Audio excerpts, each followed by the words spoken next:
जय हिंद दोस्तों, मैं हूं नमन परसाई और आज हम बात करने वाले हैं Rahul's allegation on election commission. आप सभी जानते हैं कि राहुल गांधी इस समय इलेक्शन कमीशन के पीछे पड़े हुए हैं। उनका आरोप है कि देश में समय वोट चोरी बहुत बड़े लेवल पर हो रही है और इसके पीछे इलेक्शन कमीशन है, खासकर ज्ञानेश कुमार। उनका बोलना है कि भैया इलेक्शन कमीशन यानी कि ज्ञानेश कुमार सीधे तौर पर बीजेपी की हेल्प कर रहा है लगातार इलेक्शन जीतने में, वोट चोरी में। ठीक है, तो आज हम क्या पढ़ने वाले हैं? आज हम समझने वाले हैं कि जो राहुल गांधी के आरोप हैं वो किस प्रकार के आरोप हैं और जो उन्होंने आरोप लगाए हैं कि भैया देश में वोट एडिशन और वोट डिलीशन इलेक्शन कमीशन के द्वारा हो रहा है इलीगल तरीके से। तो वोट डिलीशन और एडिशन की क्या प्रोसेस है, क्या ऑफिशियली प्रोसेस है और इलेक्शन कमीशन के पास क्या क्या पावर है, क्या क्या ड्यूटीज़ उनकी होती है। इस प्रकार से जो जो आपके टॉपिक हैं सभी को आज हम समझने वाले हैं। जो आपके काम का है, जो आपको जाना जरूरी है, सिर्फ उसी को पढ़ेंगे।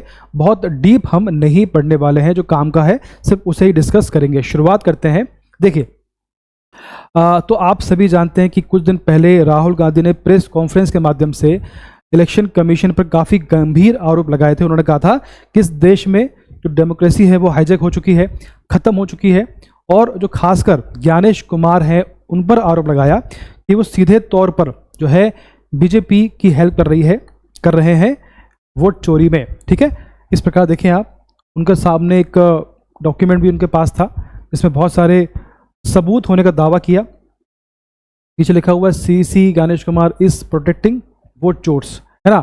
इस प्रकार से, हालांकि जब उनसे पूछा गया मीडिया ने कि भाई अगर आपके पास इतने प्रूफ हैं तो आप सुप्रीम कोर्ट क्यों नहीं जाते हैं, तो उन्होंने कहा कि मेरा काम लोकतंत्र बचाना नहीं है, मेरा काम सिर्फ सरकार पर प्रेशर बनाना है। तो इस प्रकार के जो सेंटेंस जो उन्होंने वक्तव्य यूज़ किया, इसकी काफ़ी आलोचना इस समय हो रही है। आगे बात करते हैं। देखिए, उन्होंने काफ़ी सबूत दिए कि भाई किस प्रकार से राज्यों में इलेक्शन जो होते हैं उसके पहले किस प्रकार से वोट एडिशन डिलीशन होता है। आगे समझेंगे हम लोग कि भाई इसकी क्या प्रोसेस है, लेकिन आपको बता दूं मैं कि उन्होंने काफ़ी सारे प्रूफ दिए। जो अलांद, कर्नाटक में अलांद एक वो है, तो वहाँ पर उन्होंने बताया कि भाई किस प्रकार से सॉफ्टवेयर के माध्यम से वोट डिलीशन हुआ है 6000 के आसपास। हालांकि उसी क्षेत्र में उनका कांग्रेस कई साल बाद जीती भी है। तो बहुत सी बातें सामने आ रही हैं कि अगर वोट चोरी हुआ है तो कैसे इलेक्शन जीत गए। तो काफ़ी कॉन्सेप्ट है, काफ़ी लॉजिक मिसिंग है।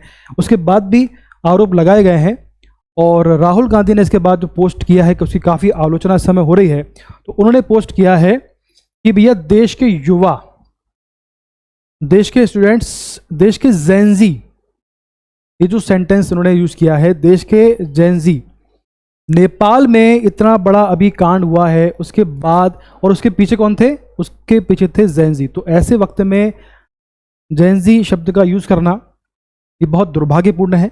संविधान को बचाएंगे, लोकतंत्र की रक्षा करेंगे और वोट चोरी को रोकेंगे। मैं उनके साथ खड़ा हूँ। कहीं ना कहीं राहुल गांधी जो है वो जो देश के युवा हैं उनको इशारा कर रहे हैं कि आप भी नेपाल की तरह सड़कों पर आइए और जो लोकतंत्र खत्म हो रहा है उसको बचाइए। अब लोकतंत्र कैसे खत्म हो रहा है, इसकी क्या परिभाषा है, क्या उनकी डेफिनेशन है, किस प्रकार से खत्म हो रहा है, वो समझा पाएंगे। लेकिन इस प्रकार का आह्वान करना देश के लिए बहुत दुर्भाग्यपूर्ण है, बहुत खतरनाक। हालांकि देश के युवा इतने पागल नहीं है कि इन बातों में आएंगे, लेकिन इस प्रकार से अगर आप देश के युवाओं को भड़काने का प्रयास करेंगे तो बहुत दुर्भाग्यपूर्ण है। चलिए आगे बढ़ते हैं। इसके बाद में काफ़ी फैक्ट चेक हुआ कि भाई जो राहुल गांधी ने आरोप लगाए हैं इलेक्शन कमीशन पर, क्या वो पॉसिबल है या नहीं। उनके आरोप थे कि वोट डिलीशन और एडिशन ऑनलाइन पॉसिबल है, तो फैक्ट चेक हुआ कि ये पॉसिबल नहीं है। ऐसे कई सारे फैक्ट चेक हुए हैं, तो ऐसा पाया गया कि जो राहुल गांधी ने आरोप लगाए हैं वो काफ़ी हद तक गलत भी है, प्रैक्टिकली पॉसिबल नहीं है। चलिए आगे बात करते हैं। अब देखते हैं टॉपिक। तो बेसिकली टॉपिक जो शुरुआत में आपसे मैंने कहा था वो हम डिस्कस करने वाले हैं। सबसे पहले हम समझेंगे कि राहुल गांधी के आरोप क्या हैं, उन्होंने क्या क्या आरोप लगाए हैं इलेक्शन कमीशन की, क्या पावर है, क्या उनकी ड्यूटीज़ हैं, और वोटर लिस्ट से नाम जोड़ने और हटाने की यानी कि एडिशन और डिलीशन की क्या ऑफिशियली प्रोसेस है, और फेक वोटर्स के केस और कमीशन के क्या एक्शन है। जब कमीशन के पास में फेक वोटर्स के बारे में इंफॉर्मेशन आती है तो कमीशन किस प्रकार से एक्शन लेता है या एक्शन लिए हैं उसको समझेंगे। और आखिर में लोकतंत्र में वोटर्स अवेयरनेस का इम्पोर्टेंस क्या है है ना। इस सभी टॉपिक को आज हम समझने वाले हैं। लेक्चर आपको पूरा सुनना, तभी आपको इसका बेनिफिट मिलेगा। आप सभी जानते हैं कि एमपी पुलिस में कांस्टेबल की वैकेंसी आ चुकी है 7500, बहुत बड़ी गोल्डन अपॉर्चुनिटी है, तो उसको आपको मिस नहीं करना है। उसके सपोर्ट के लिए, ताकि आपका एग्जाम क्लियर हो, टेस्ट सीरीज बहुत ही इंपॉर्टेंट होती है, हमने भी लॉन्च करी है। देखिए हमारी जो टेस्ट सीरीज है उसका नाम है टेस्ट पास, ठीक है। तो जो हमारी एप्लीकेशन है नमन परसाई लर्निंग ऐप, वहाँ पर ये टेस्ट पास अवेलेबल है मात्र 49 रुपीज़ में। इसमें आपको ना केवल एमपी पुलिस के टेस्ट मिलने वाले, बाकी आपको सभी एग्जाम एमपी पुलिस के अलावा, जैसे आपका एमपीपीएससी है, यूपीएससी है, स्टेट पीएससी है, एसएससी, रेलवे, शिक्षक भर्ती, सभी एग्जाम की टेस्ट सीरीज यहाँ पर अवेलेबल है मात्र 49 रुपीज़ में। इसको आपको आज ही परचेज करना है और हर एग्जाम की आपको तैयारी शुरू कर देना है। खासकर एमपी पुलिस की बात करें तो यहाँ पर टेस्ट सीरीज अवेलेबल है, आपको मॉक टेस्ट देना है, उससे आपको मालूम पड़ेगा कि आपका लेवल क्या है, उसके अकॉर्डिंग आपको तैयारी शुरू करनी है। चलिए बात करते हैं टॉपिक के बारे में। तो राहुल गांधी के वोट डिलीशन एलिगेशन के बारे में बात करते हैं कि उन्होंने क्या आरोप लगाए हैं। देखिए राहुल गांधी का बोलना है, का आरोप है कि 2023 में कर्नाटका के अलंद में से करीब 6000 प्लस कांग्रेस सपोर्टर वोट के नाम वोटर लिस्ट से डिलीट कर दिए गए। उसके बाद भी कांग्रेस वहां जीत गया 9000 वोट से। तो अगर ये वोट डिलीट हुए हैं तो कांग्रेस कैसे जीत गया? बाद में उन्होंने कहा है कि प्रयास किया गया। बाद में जब उनको मालूम पड़ा कि कांग्रेस, तो क्या होता है ना, तैयारी नहीं करते हैं। राहुल गांधी जो होते हैं जब स्टेज पे आते हैं बिना प्रिपरेशन के आते हैं, सिर्फ सुन के आते हैं। भाई कोई उनके पास में होगा जो उनको बोलता है ऐसा आपको बोलना है, तो राहुल गांधी बिना किसी तैयारी के आते हैं। उन्होंने बोल दिया कि वोट डिलीट हो गए। बाद में मालूम पड़ा कि कांग्रेस वहां जीत चुका है, तो उन्होंने कहा कि वोट चोरी के प्रयास किए गए। खैर वो अलग विषय। तो उन्होंने आरोप लगाया है कि इस अलंद में 6000 प्लस वोट चोरी हुए हैं, वोट डिलीशन हुए। क्लियर है। इसके बाद में ये काम एक सेंट्रलाइज सॉफ्टवेयर और एक्सटर्नल मोबाइल नंबर के माध्यम से हुआ है, जिसको उन्होंने जारी भी किया है। ठीक, तो उनका बोलना है कि एक सॉफ्टवेयर का इसमें यूज हो रहा है जिसके माध्यम से वोट डिलीशन और एडिशन हो रहे हैं, और एक नंबर भी उन्होंने जारी किया है जिसके माध्यम से ये काम हो रहा है। बात क्लियर है। और देखें इसके बाद में एक गोदावरी नाम से 12 फेक एप्लीकेशन डाली गई हैं। क्लियर है। और राहुल गांधी का आरोप है कि ये कांग्रेस सपोर्टर्स, दलित, ओबीसी, है ना, और जो आपके माइनॉरिटीज हैं को टारगेट करके किया गया है। इलेक्शन कमीशन जो कर रहा है समय वोट डिलीशन कर रहा है, उसका टारगेट कौन है? जो SC ST OBC है ना, तो उनको टारगेट करके ये काम हो रहा है, ऐसा बल्कि नहीं है। उन्होंने 18 मंथ, उन्होंने कहा है कि हमने 18 महीने में 18 बार इलेक्शन कमीशन से जवाब मांगा, उनको हमने लेटर लिखे हैं, लेकिन कोई जवाब हमें अब तक प्राप्त नहीं हुआ है, ऐसा उनका बोलना है। ठीक है, चलिए आगे बात करते हैं। अब बात करते हैं कि भाई जो आपका इलेक्शन कमीशन है उनके पास क्या क्या पावर है, क्या क्या ड्यूटीज़ है। संविधान में अगर बात करें, संविधान में आर्टिकल 324 में इलेक्शन कमीशन का वर्णन है। इलेक्शन कमीशन ऑफ इंडिया की स्थापना हुई है, मतलब इसके आधार पर इलेक्शन कमीशन की स्थापना हुई है। ये क्वेश्चन कई बार पूछा भी गया है। इसके बाद में कमीशन का काम क्या होता है, इनकी ड्यूटीज़ क्या होती हैं। देखिए, फ्री और फेयर इलेक्शन करवाना, देश में इलेक्शन जो है वो पारदर्शी हो, तरीके से हो, वोटर लिस्ट को मेंटेन करना। भारत में जो वोटर्स होते हैं लगभग 99 करोड़ के आसपास इस समय वोटर्स हैं, तो उन सभी की लिस्ट को मेंटेन करना, है ना। और model code of conduct, set of rules होते हैं जो लागू होते हैं देश में, तो कोड ऑफ कंडक्ट को लागू करना देश में कि भाई किस प्रकार से होना है, किस प्रकार से नहीं होना है। इसके बाद में कंप्लेंट इन्वेस्टिगेशन करना, अगर कोई कंप्लेंट आती है, शिकायत आती है, तो उसका इन्वेस्टिगेशन करना कि भाई जो कंप्लेंट आई है वो सही है या नहीं। अगर वो सही है तो उस पर कार्रवाई करना। और इलेक्शन कमीशन जो है इलेक्शन ट्रांसपेरेंसी सुनिश्चित करना, जो इलेक्शन हो रहे हैं वो पारदर्शी तरीके से होना चाहिए, ये सुनिश्चित करना। तो ये सभी काम है इलेक्शन कमीशन के। नोट क्या है, कमीशन की पूरी तरह इंडिपेंडेंट बॉडी है।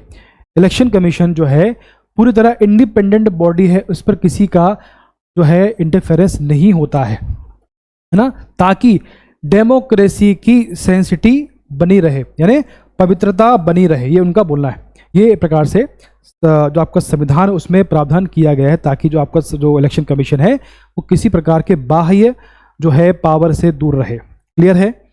चलिए आगे बात करते हैं इंडिया में एक्टिव वोटर्स और उनका इंपॉर्टेंस।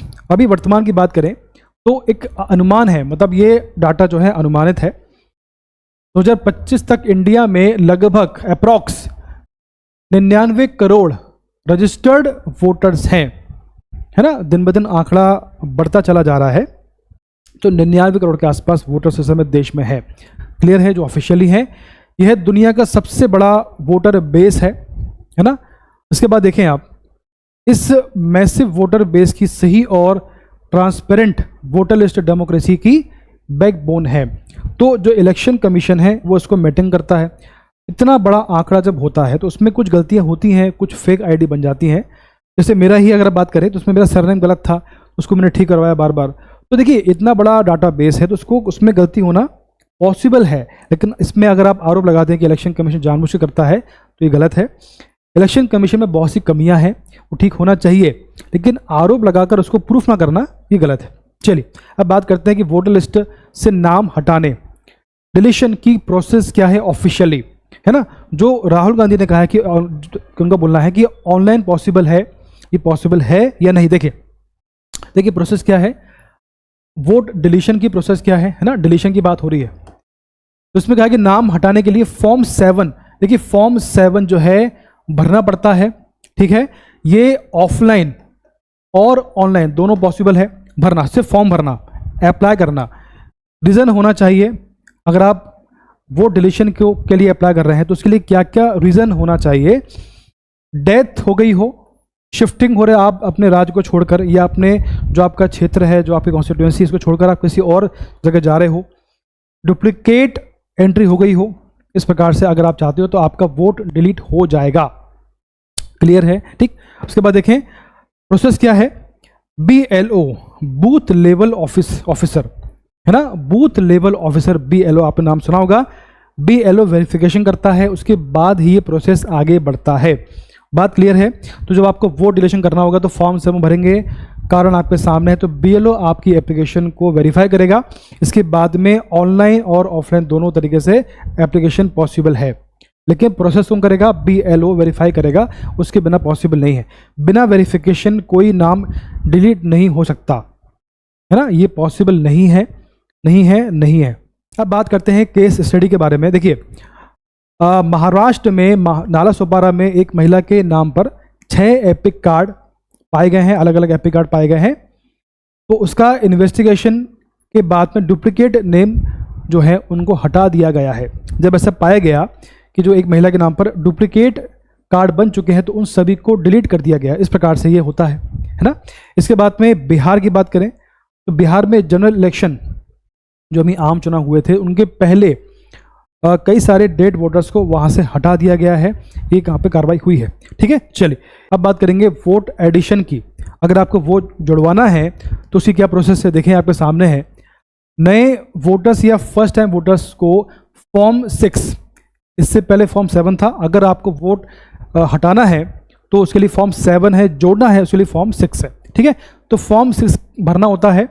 इसके बाद में जो आपको डॉक्यूमेंट मांगते हैं वो कौन कौन से होते हैं, आधार कार्ड, है ना, DOB प्रूफ, जो आपका डेट ऑफ बर्थ है उसको आपको प्रूफ देना होता है, एड्रेस प्रूफ चाहिए होता है। इस प्रकार से डॉक्यूमेंट आपको देने होते हैं, इसके आधार पर ही आपका वोट जुड़ पाता है, ऐड हो पाता है। इसमें भी आपका BLO वेरिफिकेशन करता है और फिर नाम वोटर लिस्ट में ऐड हो जाता है ना।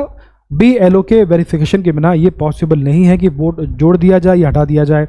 इसके बाद में ऑनलाइन ऑफलाइन एप्लीकेशन पॉसिबल है ना। वोट जोड़ने और हटाने के लिए आपको जब अप्लाई करते हैं तो उसमें ऑनलाइन और ऑफलाइन एप्लीकेशन देना पॉसिबल है, ना कि एक्शन जो होता है ना आपका डिलीशन का, एडिशन का, वो पॉसिबल नहीं है। वेरिफिकेशन के बिना कुछ भी पॉसिबल नहीं है, ये आपको क्लियर है। अब बात करते हैं कुछ केस के बारे में। देखिए उत्तर प्रदेश 24-25 में बड़े पैमाने पर यूथ इनरोलमेंट हुआ है, जिससे करोड़ों नए वोटर्स इसमें जुड़े हैं। तो सरकार, जो आपका इलेक्शन कमीशन प्रयास करता है कि बहुत बड़े मामले में जो वोटर्स हैं वो जुड़े। अलग अलग स्टेट में अवेयरनेस कैंपेन्स रन किए गए ताकि जो वोटर्स रह गए हैं, जिनको जुड़ना चाहिए था, जो 18 वर्ष से ऊपर के हैं, वो अब तक नहीं जुड़ पाए हैं, तो वो जुड़ पाए, ठीक है। चलिए अब हम बात करने वाले हैं फेक वोटर केसेस और इलेक्शन कमीशन का एक्शन, है ना। जो भी फेक वोटर्स के मामले सामने आए हैं तो उस पर इलेक्शन कमीशन ने क्या एक्शन लिया है उसके बारे में डिस्कस करेंगे। 24-25 में ECI यानी इलेक्शन कमीशन ऑफ इंडिया ने बिहार से 65 लाख के आसपास नाम हटाए थे। इस पर काफ़ी विवाद हुआ, काफ़ी बवाल हुआ कि आपने कैसे हटा दिए। इसके बाद में जब मामला सुप्रीम कोर्ट में गया तो सुप्रीम कोर्ट ने कहा कि भैया अगस्त 25 में ऑर्डर दिया कि जितने भी आपने वोट हटाए हैं बिहार में उन सबके नाम पब्लिश कर दीजिए, आप उनको पब्लिक कर दीजिए ताकि जो भी ट्रांसपेरेंसी इसमें मिसिंग है वो हो पाए, है ना। सबके नाम सामने होना चाहिए कि आपने क्यों हटाया है, क्या कारण था, है ना। चलिए, इसके बाद में स्पेशल इंटेंसिव रिवीजन यानी कि SIR कैंपेन्स चलाए गए जो बिहार में इस समय चालू है या होने वाला है। इस पर काफ़ी विवाद है कि SIR अभी क्यों हो रहा है और इलेक्शन के पहले क्यों हो रहा है और बिहार में क्यों हो रहा है जहाँ पर इलेक्शन होने वाले हैं। ठीक, तो क्या हो रहा है, स्पेशल इंटेंसिव रिवीजन SIR, ये काफ़ी चर्चा में है तो उसका फुल फॉर्म आपको पता होना चाहिए। फेक एप्लीकेशन पर FIR दर्ज की गई और लीगल एक्शन लिया गया। जितने भी फेक एप्लीकेशन थे उनके बारे में जब इलेक्शन कमीशन को मालूम पड़ा तो उन पर एक्शन लिया गया। अब बात करेंगे इलेक्शन कमीशन का रिप्लाई एंड निष्कर्ष, यानी कि राहुल गांधी के आरोपों पर इलेक्शन कमीशन ने क्या रिप्लाई किया है उसकी बात करेंगे। इलेक्शन कमीशन का बोलना है कि जो राहुल गांधी के आरोप है वो पूरी तरह से बेसलेस है, उनका कोई आधार नहीं है। कर्नाटक में 2018 के आसपास फेक एप्लीकेशन मिले थे जिनमें से केवल 24 ही सही पाए गए, तो बाकी हटाकर किसी भी एप्लीकेशन पर हमने एक्शन नहीं लिया। सिर्फ 24 पर हमने काम किया, बाकी सभी को हमने रिमूव कर दिया, है ना। चलिए, कमीशन ने कहा कि बिना वेरिफिकेशन कोई नाम डिलीट नहीं हो सकता, ये आपको क्लियर है। उसके बाद में डेमोक्रेसी तभी स्ट्रांग होगी जब वोटर लिस्ट सेफ होंगे, ट्रांसपेरेंसी हो पाएगी और ट्रांसपेरेंट और वेरीफाइड होगा, है ना। ये सारी बातें, इसलिए वोटर्स को अपनी वोटर आईडी चेक करते रहना चाहिए कि भाई इसमें कोई दिक्कत तो नहीं है, और कुछ भी आपको लगता है इसमें गलत है तो आपको तुरंत जो है आपको इसमें रिपोर्ट करना चाहिए और इसमें एक्शन की मांग करना चाहिए। अगर आपको लगता है कि मेरा वोटर आईडी कार्ड मिसिंग है, तो एक्टिव नहीं है, तो आप उसको तुरंत एक्शन लीजिए इस पर। जो आपके इलेक्शन कमीशन उसको इन्फॉर्म करिए, इलेक्शन कमीशन तुरंत आपकी जो है कंप्लेन सुनेगा और इस पर एक्शन लेगा, ऐसा मेरा मानना है। इस प्रकार से आज हमने पढ़ा कि भाई राहुल गांधी ने क्या आरोप लगाए थे, इसके बाद में क्या क्या पॉसिबल है, वोट डिलीशन एडिशन किस प्रकार से पॉसिबल है, और इलेक्शन कमीशन के क्या पावर है, इस समय देश में कितने वोटर्स हैं, और अंत में निष्कर्ष हमने पढ़ा कि भाई किस प्रकार से चीज़ों को आगे बढ़ना चाहिए। टॉपिक हमने समझा है, इसी प्रकार से हम पढ़ते रहेंगे। मैंने आपसे कहा है कि हमने टेस्ट सीरीज लॉन्च करी है MP पुलिस के कांस्टेबल के लिए, जिनकी 7500 वैकेंसी आई है, अच्छा मौका है। तो टेस्ट सीरीज को आपको लगाना है, डेली आपको टेस्ट देना है। एप्लीकेशन कोई भी हो, हमारी हो या कोई और हो, आपको टेस्ट देना है, तभी आपका सिलेक्शन पॉसिबल हो पाएगा। धन्यवाद, बेस्ट ऑफ लक।